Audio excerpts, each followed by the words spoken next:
What's up, family? Just got out of the gym, so I'm hot as hell, and my car's not making it any better. I'm in here because it's quiet, but it's really hot in here, so I'm gonna try to make this video quick. I get asked all the time by actually people in person, like personal friends. Like, they ask me to meet up with them and sit down, and they want to pick my brain about how to start a YouTube channel. And I get asked it a lot at expos too. I meet a lot of you guys, and a lot of you ask, Nick, how do you start a YouTube channel? What are some of your biggest tips for being successful at making a YouTube channel? Now, I'm going to start off by saying I am not what you would call an internet sensation, not an internet success. I am not a large YouTube channel at all. I mean, you compare me to like channels like Jenna Marbles with millions of subscribers and views, I'm sure they could tell you some even better tips. But for the little bit that I have achieved, close to around 220,000 subscribers, we're at about 50 million views worldwide now. So, you know, I know a little bit, I think, at least to give some pointers here and there. Granted, my channel is also, I think, on its way out. I think I'm slowly declining and dying. I'm one of the old timers, guys. Been around for a long while. It just happens to all the channels that started back in 2009 and 10. I don't see any of them really climbing. I think I'm on my way out and dying now. Letting you young bucks come in and all the new channels take over, which is cool. Which is cool. I enjoyed it. And I'm going to keep putting videos up for those who want to watch. Anyway, I digress. Just wanted to lay that out there. I'm not any sort of a big sensation, but whatever advice I can give you, I hope it helps. So, the first rule that I have of being successful on YouTube, first and foremost, the most important rule, hands down, you have to be passionate. You have to have a passion for something. And that has to be your main focus. YouTube needs to just be a side effect of that passion. You need to be using YouTube just as a way to share that passion. What I mean by that, when I started YouTubing, I was obsessed with bodybuilding. I was already competing. I'd already done a few shows, and I just wanted to use YouTube as a way to share my lifestyle of competing in bodybuilding. I didn't really care about the YouTube itself. I didn't join YouTube to become a YouTube celebrity or get YouTube money. I just wanted to share my passion, which is bodybuilding. So eventually, after sharing a bunch of videos, interacting, and just being excited to share my bodybuilding activities, before I knew it, I had a lot of videos, and I had finally grown a decent following. What I see a lot of, and I see a lot of it, and people don't outwardly admit this, and some of them might not even be aware of it, but I can tell the difference. A lot of people want to start a YouTube channel just to be a big YouTuber. They just want to have the YouTube fame and the YouTube money. That's all they want. And you can tell. And they're the type of people that will start a YouTube channel and then ask the question, what do you think I should make for my first video? If you don't already have an idea for your first video, if you aren't already excited to just dive in and start sharing your passion, like you already don't have a video in mind that you're excited to whip up, you are not passionate about anything. It's clear that you're just making a YouTube channel for the YouTube views.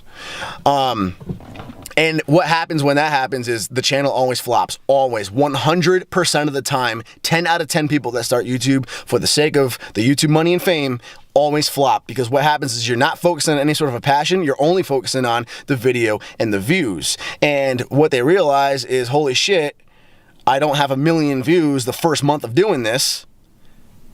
What the hell am I doing this for? And they get demotivated. Because the other thing people find out is that YouTubing is a full-time fucking job. Ask anybody who's been doing it. You cannot just decide to have a successful channel and say you're only going to do it on the side here and there when you get time to. It is a full-time job with the amount that you have to film, the amount that you have to edit, and then the consistency. It's one thing to sit down, spend several hours filming a bunch of good footage, spend even several hours editing good footage. Doing that several times in a row even. That's easy. Getting 5, 6, 7, 10, 15 good videos out is one thing. That's easy.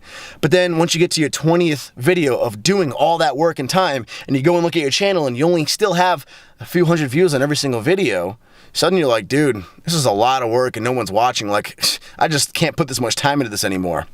Because your only focus was growing the YouTube. You never had a passion that you were excited about sharing. And this can go for anything outside of fitness too. Even if your passion is just comedy, it could be slapstick comedy, that's fine. But be excited about the comedy content and be excited to film your next comedic project. Even somebody like Casey Neistat, who doesn't necessarily have an exact theme. All of his videos are literally just him doing day-to-day stuff. His underlying passion, you can see, is videography. That is his thing. He loves videography. So even though his actual focus of the video may not be on any specific theme, the underlying thing that makes his channel is his videography.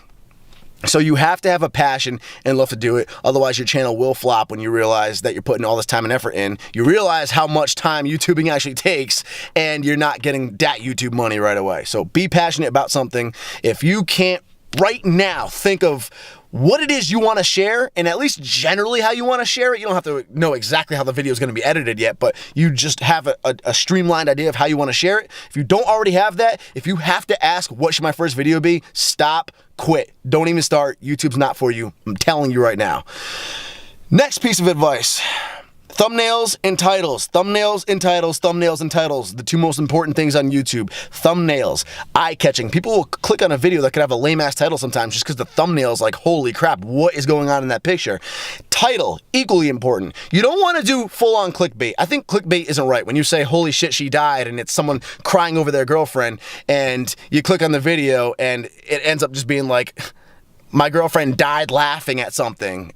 And then like you crying is really just like you sneezing and you freeze framed it and use the title as clickbait. That's fucked up. Don't do that. That's just wrong. But there are ways to kind of highlight something in the video and make it sound enticing to make them want to click on it. Like this didn't go well and you see yourself like this on a bench and the weight might be on the floor. You click on it and go, lo and behold, you ended up dropping the weight. You missed the bench press and you dropped the weight. But that title makes it a little more intense than that, and it's still accurate to the video. So title and thumbnail are everything.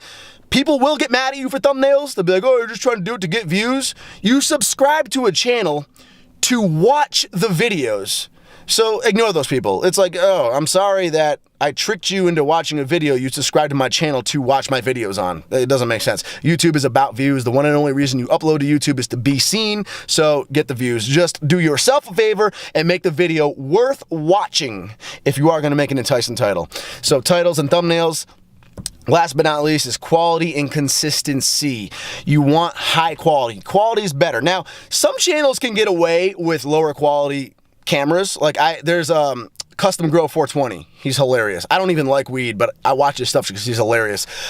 He has a weed channel, and literally on all his videos, he just tries different like weeds and bongs and all that stuff. And he has crazy views, man, like 100-something thousand views in every single video. And he built that entire channel using only his iPhone.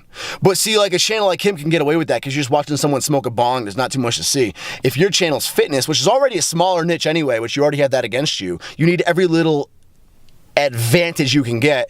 Something like fitness, you know, you want to see every vein and ripple in the body. You want to get a high quality camera like a DSLR, something nice. But a general rule of thumb, just higher quality. Consistency is key. You can't upload a video once and then not upload for months and months and expect your channel to grow because people will forget about you.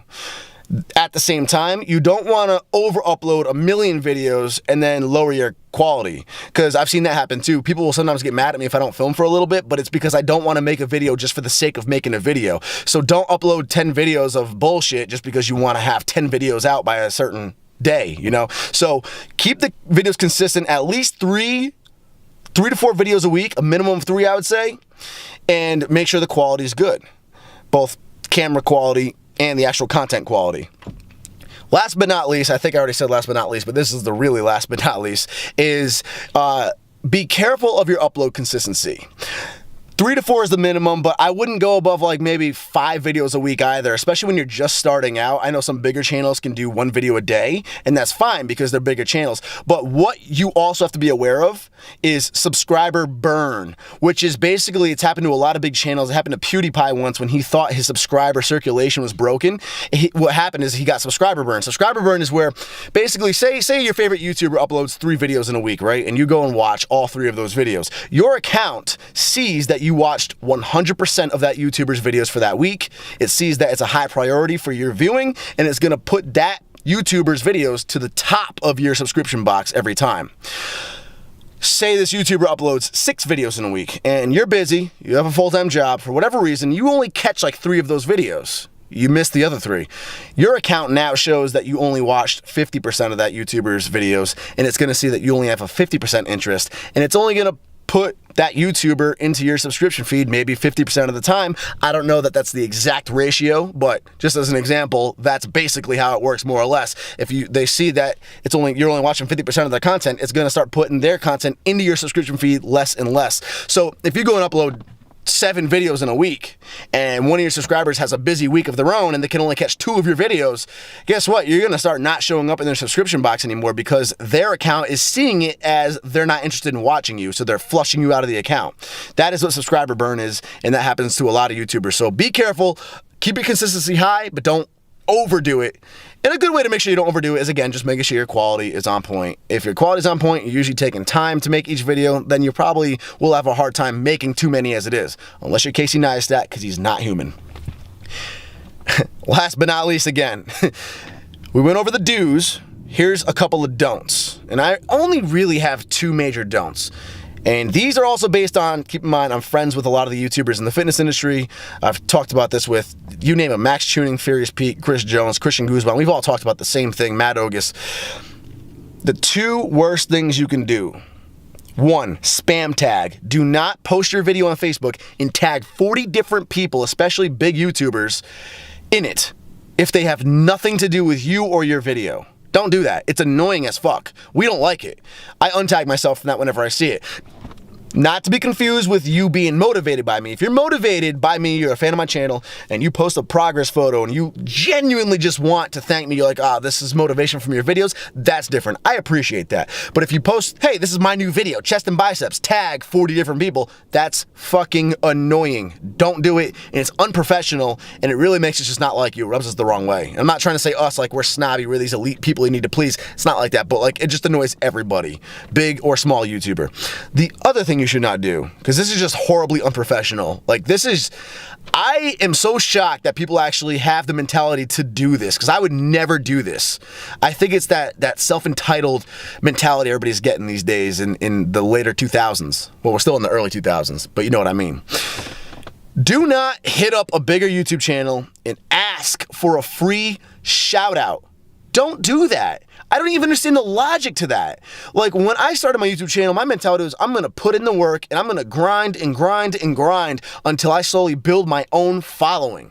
And then when I'm big enough to offer these big YouTube channels something back, then I'm going to ask not for a shout out, I'm going to ask to collaborate with them. So we're actually doing something together, and me posting them will help them because I'll be a big channel as well. It's give and take. You help each other out. If you have another big social media, say you're a new YouTuber, but you have a huge Instagram page, then something you could do is propose, hey, can we collab? Again, not a shout out. Can we collab perhaps? And you plug my YouTube channel, and in return, I'll get some photos of us, plug it on my Instagram, and tag you on my Instagram to help your Instagram page out. Something like that is a good deal too. But never ask for free shout outs. Like, why? That's like literally going up to somebody who's driving a Bentley, knocking on their window. Hello. Hi, I see you're rich. Could you give me $200, please? Because I'm not rich. That's what that's like. It doesn't make any sense. It's rude as hell, and it's so unprofessional. And for those of us who have actually worked our way up and put in the time and effort to build our channel on our own, it's really a huge slap in the face. And I really don't mean this to sound snobby. I really hope you don't take it as snobby. But this is just something it's not just me. I've talked to so many YouTubers about this, and we all agree. Don't spam tag. Don't ask for free handouts. Those 2 things are so unprofessional. Those are the only 2 don'ts I can really see. Hopefully, this was a little helpful for you guys. I hope none of it came off snobby or conceited, because, again, I admit that I'm not a big channel, and I also admit that my channel's slowly dying. But for whatever help I can give you guys, hopefully this helped. You have any questions below? If you have any questions, please leave them below. And if there's anything else I need to touch on, perhaps I'll do it in another video. Let me know if this video was helpful. Peace. And good luck to all you new YouTubers.